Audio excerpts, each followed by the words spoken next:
Shalom, shalom. Yo, it's been a long time since we made a video. We've been going live for, I want to say, for the past probably 6, 7 months, something like that. I'm trying to revamp the channel or whatnot. We got some information here that me and my wife, we talked about last night. We looked at some videos and it's out there. Putin has released images in a vault. And these images, you know what? Let me stop trying to explain myself. Let's just get right to the videos and then we're going to talk about it. These videos are just used as talking points. So without further ado, let's get to the video. Historical revelations with President Putin at the foremost front, championing the course. Russia has opened its cellars to reveal remarkable paintings of Jesus dating back to the 1400s. By Father Vladimir Ivanov. This is a book that is highly coveted by different circles because it has the black icons. It has the history of black people in places like Russia, in Italy, in places all over Europe. This book can range from $1,300 to $3,000, so it's not an easy book to get. I actually borrowed this book from a friend, but this book has a lot of interesting depictions in it. A lot of them pertaining to the Bible. Like right here, this is the Transfiguration of Christ. And you see it's black people in caves, I believe, what it looks like. It's black people in the whole picture, but this is a book. Okay, now I'm familiar with this book. The closest I got to, looking at this book is an Israelite group displaying it on the video. This group is IUIC, shout out to IUIC or whatnot. They have one of these books. And like he said, these books are expensive right now. Ain't nobody got time for that. Right? And it's just hard to come by. If you ain't, who want to spend $3,000 on a book? Especially our people at that. Let's get to this other video. Russian Icons by Father Vladimir Ivanov, recently rediscovered, we find the most interesting collection of Christian icons. It is of high interest for two reasons. Number one, it depicts the various Christian icons as black. And number two, this is not found in Western Europe, but well in Eastern Europe and Russia. This means that black people were venerated as deities from Spain to France, Italy, Germany, and all the way to Russia. In some, all over Europe. There are at least 500 black Madonnas in Europe, not counting the ones hidden in the Vatican, 128 in France alone. And you need to remember that these icons survived multiple waves of iconoclasm. This means that in the past, they would have been ubiquitous throughout Europe, before the great artists like Michelangelo and Leonardo were commissioned to start painting the classic Europeanized face of Jesus that we know today. So then, as always, if we ask the critical questions, if the mainstream historical narrative is true and that black people have never achieved anything of note in history, why then were they depicted and venerated all over Europe?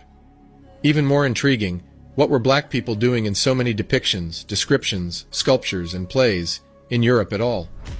For those who have been listening, it is simply because they were present in such numbers and it yielded such influence that even the planned erasure and systematic destruction of the icons survived from Western Europe to Eastern Europe, from Germany to Italy.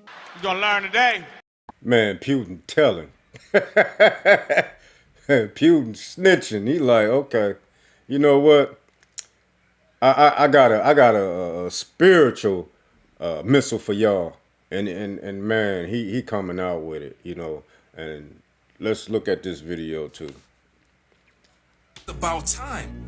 Putin is showing the world who the true Hebrewites are, the Most High's chosen people, the salt of the earth. I don't care if you don't like it or not. The truth shall prevail. I need you to listen and pay attention. To age.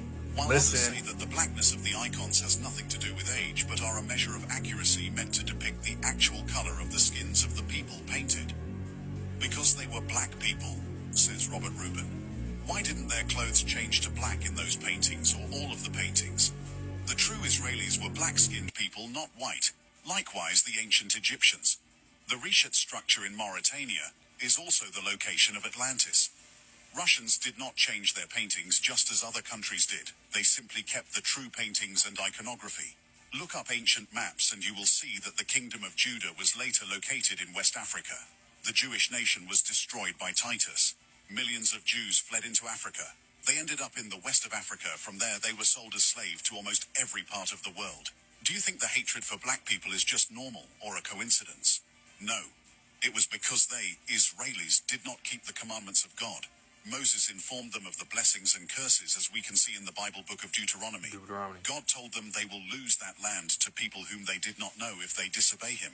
The hatred for the black children of Ham and Shem is because the children of Shem have mixed up with the children of Ham. They are both black-skinned. The prime target of this hate is actually the children of Shem. Shem is being punished for his disobedience to his God. Another insightful one from Johnson here says, because black people were the people in the Bible that the Americans turned white when they told the stories to us. But Russians didn't get the memo. They went off for real history. Songs of Solomon. Y'all hear that? Chapter 1 verse 5. Revelations chapter 1 verse 15. Go check it out. It's in the text. It's not because of a candle or anything else these people are You've talking been lied about. to. In that case, the whole picture would be black. Not just the face and the hands. They are meant to be black because they were black people. This great USA is also a great deceiver. And so many people inherit the wrong lesson from their great-grandparents and their parents, to the point where it's so deep that the lie is made true when the real answer is really just right there. But you never look, because why would you? The Russian unveilings didn't stop there. Russia continues with its biblical historical revelations, with President Putin at the foremost front, championing the cause. Russia has opened its cellars to reveal remarkable paintings of Jesus dating back to the 1400s. By Father Vladimir Ivanov. This is a book that is highly coveted by different circles because it has the black icons. It has the history of black people in places like... You're gonna learn today. Okay. There was a lot said in that video, but, we try to tell our people, what's in the scriptures. Deuteronomy 28, that speaks about the transatlantic slave trade. It's just scriptures that we can't run from.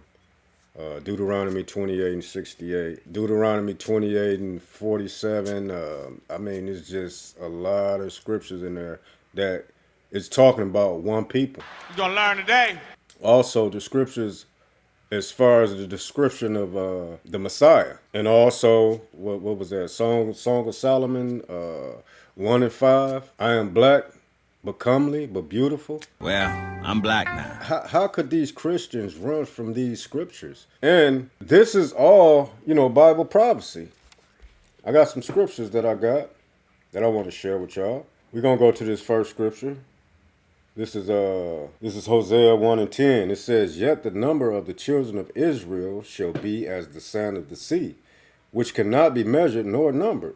And it shall come to pass that in the place where it is said unto them, ye are not my people, there it shall be said unto them, ye are the sons of the living God. And that's what's coming out now. You're gonna learn today. And then this scripture here, Hosea 1 and 11. This is what's going to happen once the whole world know who's God's chosen people is. And this is Hosea 1 and 11. And it says, then shall the children of Judah and the children of Israel be gathered together. So we're going to be gathered together. And appoint themselves one head. So we're going to appoint ourselves one head. And they shall come up out of the land, for great shall be the day of Jezreel. So it's looking like, we close to getting up out of here, especially surrounding all the things that's happening now. You got the first of the year, which is March the 25th, and then going into Passover, which is April the 8th. They're my calculations that I came up with. According to Leviticus 23 and 5. So Leviticus 23 and 5. It explains, as far as 14 days into the first month. But let's get to more scriptures. Okay, this is a precept for Hosea 1 and 10. This is 1 Peter 2 and 10. Which in time past were not a people, but are now the people of God, which had not obtained mercy. And how we didn't obtain mercies from having the curses put on us, going through the curses. So, which had not obtained mercy for appointed time, but now have obtained mercy. Now the Most High, He's gonna have mercy on us. Let's get more scripture. This is another precept. Romans 9:25, as He said also in Hosea. That's Hosea, right? I will call them my people, which were not my people, and her beloved, which was not beloved. So at a point in time, He stopped calling us His people. This is another precept. Romans 9:26, and it shall come to pass that in the place where it was said unto them, ye are not my people, there, in this place, there shall they be called the children of the living God. We got nuts! And that's just more proof. Now, Luke 12:2 explains that whatever it is hidden, it's going to come to the light. And it explains it in this verse. For there is nothing covered. You know how you cover something? That shall not be revealed. And once, it get uncovered, it's revealed. Neither hid that shall not be known. So the stuff is coming out. You know what I'm saying? This is a year of revelation, to reveal. Let's get another precept for this. This is Luke 8:17. For nothing is secret that shall not be made manifest, neither anything hid that shall not be known and come abroad. So, I've heard, Christians say, whatever hid in the dark, it's gonna come to the light. And I've got real good understanding about what they was talking about now. I mean, even in our, day-to-day life, it happens. You know what I'm saying? You might tell a lie, but that lie is going to be revealed with truth, right? And that's what's happening. Truth is coming out, and it's tearing down these lies. And here at the old family, that's what we do. We tear down the lies of the truth and try to wake our people up.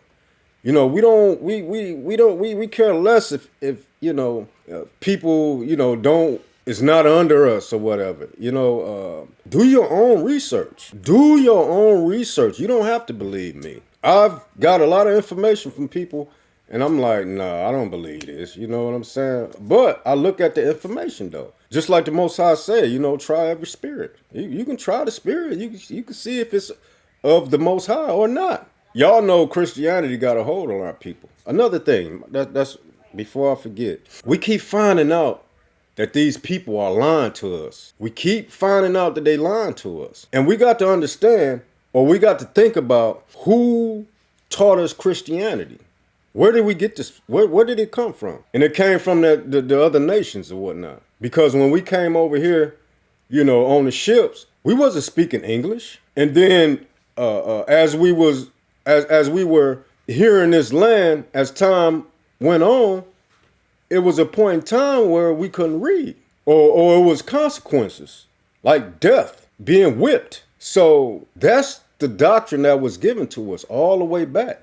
We got to be reborn again. We got to take all that garbage that was taught to us and come as a child that we don't know nothing, and research and study that to show that self-approval. We can't listen to these people no more. Nope. And that's what, the Most High is using Putin to let us know we can't trust these people. Well, we don't believe you. You need more people. The scriptures, never trust thy enemy. We can't trust our enemy. Hell no! They don't want no good for us. Why would they tell us good, or why would they show us good? Why would they tell us y'all God's chosen people? Ain't no fucking way, boy. Boy, ain't no way, boy. Your enemy is not going to tell you that. Your enemy is not going to tell you that God chose you, and he chose you above all the nations that are upon the face of the earth. They're not going to tell you that. Nope. No, they're going to tell you we equal. And they're going to have you believe that we're equal, but we're not equal. It says it all through the Bible. Like, I don't understand what the Christians, the doctrine that they come with. How's y'all getting that understanding out the Bible? It don't make no sense. But we know the Christians have been swallowed up, right? Been swallowed up? Have you ever been swallowed up? Have you gone through a time of swallowing where everything was overwhelmed? Have you ever been swallowed up? And that's what it is. They've been swallowed up. They've been swallowed up, and they can't, let go of the doctrine that was taught to them by the devil, by liars, by proven liars. If this don't prove that they're liars, then I don't know what to say, to my brothers and sisters who's in Christianity. I'm not gonna hold y'all here this long, hopefully we can start getting more lessons out on what we believe. We do have differences with other Israelite believers or whatnot, but hey, we prophesy in part. We don't know it all. Including these other groups, they don't know it all. Nope. But I'm gonna go on and get up out of here. I hope this has been a good lesson for you. Like I said, y'all do your own due diligence. Research yourself. Because the Most High says, what the Most High says, let God be true and every man a liar. So I got to look at every man as a liar. So with that being said, I'm going to get out of here. This is OG Obadiah with the old family. And with that being said, Shalom. Till the next time.